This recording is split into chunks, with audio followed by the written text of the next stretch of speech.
This is the self-assessment project by Jalen Graves. So this is me. My name is Jalen Graves. I'm from Greensboro, North Carolina. I am part of the class of 2026, so I will be graduating in the wintertime. I am a major in behavioral and social science, of course. I have recently transferred here to North Carolina Central this past year from another school called Guilford College, which is located where I'm from, Greensboro, North Carolina. And I did play football here. Fortunately, it was my time. Well, unfortunately, but at the same time, I enjoy my time here playing for the football team. I do want to pursue in a career in coaching and also professional training whenever I get the chance to. So yeah. Now for the self-assessment is the self-assessment itself. In my mind, I already had like an idea of like what it was going to be about. Some of the activities, like I said, I already like knew that it's just like it's common things that you would want to know about yourself, but it's also things that I was unexpected with some. Like I remember it said something about allowing yourself to cry. Do you ever take time off whenever you're sick? Do I get massages? Do I spend time in nature? Things like that is what kind of caught me off guard and something that I never thought about doing ever in my life, but it's something that I can go into if I ever find the time. But other than that, I mean, the self-assessment, I did find this very interesting as I learned more about myself and what I can improve on from moving forward.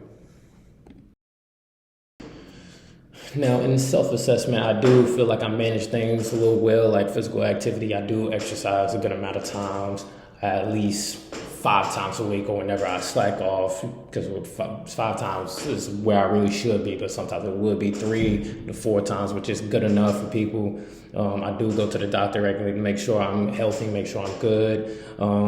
I do have emotional connections with people. I do go to people that care about me.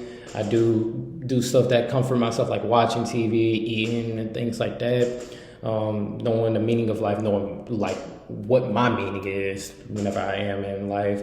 From time to time, relationships, I always spend time or reach out to the loved ones. I'm actually in Charlotte right now, spending time with someone that I've known for a long time as well.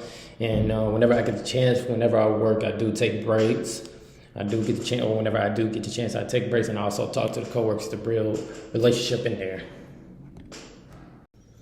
Now, some that I need to improve when I was doing this was, of course, like I do need to take more vacation days, and sometimes I just be on the grind and things, so I don't really be thinking of like having any type of off days from time to time. I also need to rest as much as I can because sometimes I don't go to bed at a decent time.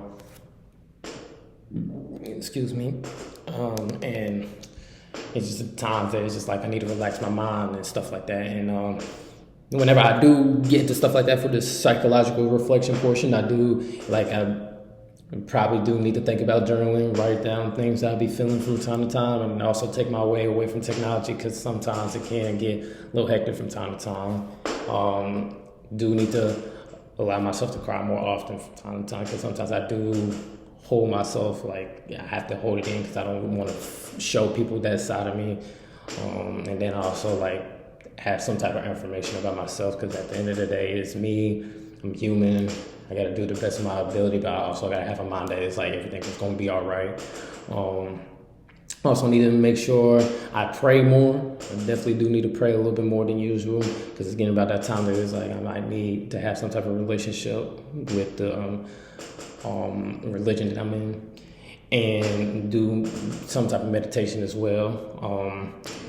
Also need to keep in touch with people out of state 'cause I do got friends that I know of and people and family that are not within the state, so I gotta make sure I keep in contact with them, and then setting limits with my colleagues and balance up any type of work-related type situations that can get overwhelming for me. So whenever I'm getting into these intervention plans, I want to make sure that I am good for the best of my abilities, no matter if it's physically, emotionally, and mentally, and also spiritually as well. So the plan that I designed for physical self-care, I do need to schedule a consistent sleeping schedule, Because according to the National Heart, Lung, and Blood Institute, they said sleep deficiency can cause problems with learning, focusing, and reacting. You may have trouble making decisions, solving problems, remembering things, managing your emotions and behavior, and coping with change. You may take longer to finish tasks or have a slower reaction time to make more mistakes. And things like that is very true. I remember times whenever I would wake up, I'd be like, dang, I would feel sluggish today. I might not get anything done for real. So I do got to keep in mind of that I need to schedule a consistent sleeping schedule. So I make sure that I'm up and at it, working on my best ability. Do need to plan for sick days from time to time, and I do also need to do some type of yoga or stretching. Now, the things I can do for self-care, the resources I can go to is go to parks, gym, go to any type of health services that I can get, and then the safeguard is just keep track of things that I eat or whenever I go work out and the hours that I do sleep. For my psychological self-care, I do need to limit myself from phones from time to time because I do be on my phone a lot. So I need to at least, within that day, I just need to be off the phone for at least 1 to 2 hours. And according to Laffey, research shows how just the mere presence of your smartphone is powerful enough to reduce cognitive performance and thus limit the capacity of cognitive resources to perform the task. So basically, whenever you're on screens, you will limit yourself to doing things in real life because you're taking away something that you do on a daily to just focus on something that's on a screen. It's not ideal. Do need to write like a little reflection of like how things been going throughout the whole week.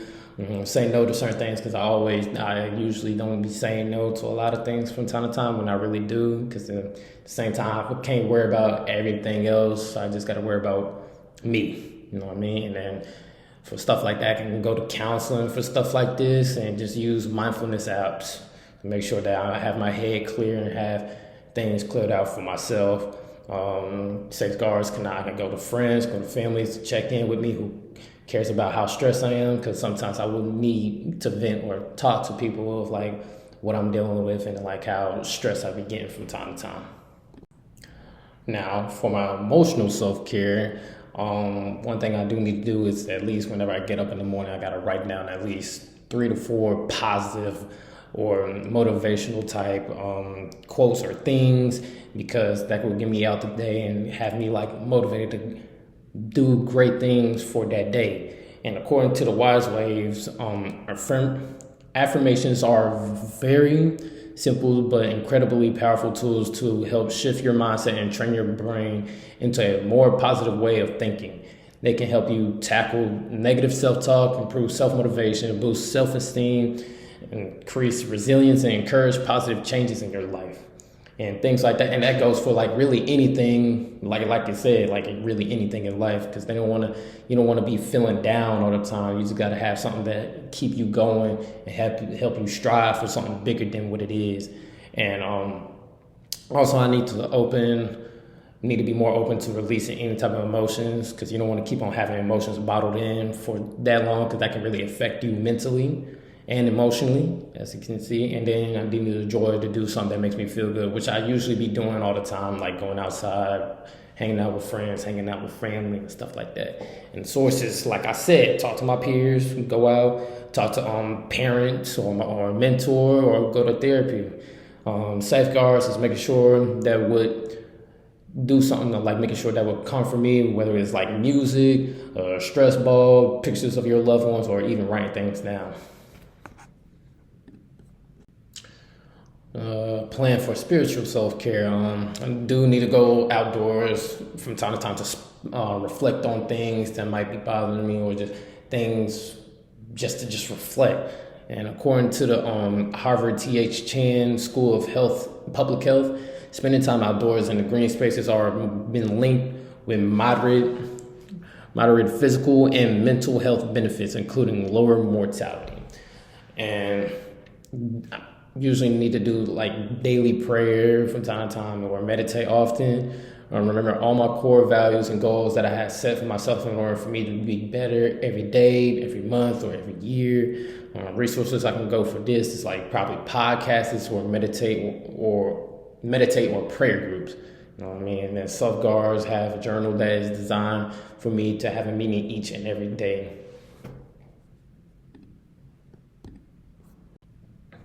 And then for relationships, build circle groups, because according to the Reed College Restorative Practices, community building circles are spaces for intentional communication to establish values, share experiences, and build relationships with people sharing a collaborative space.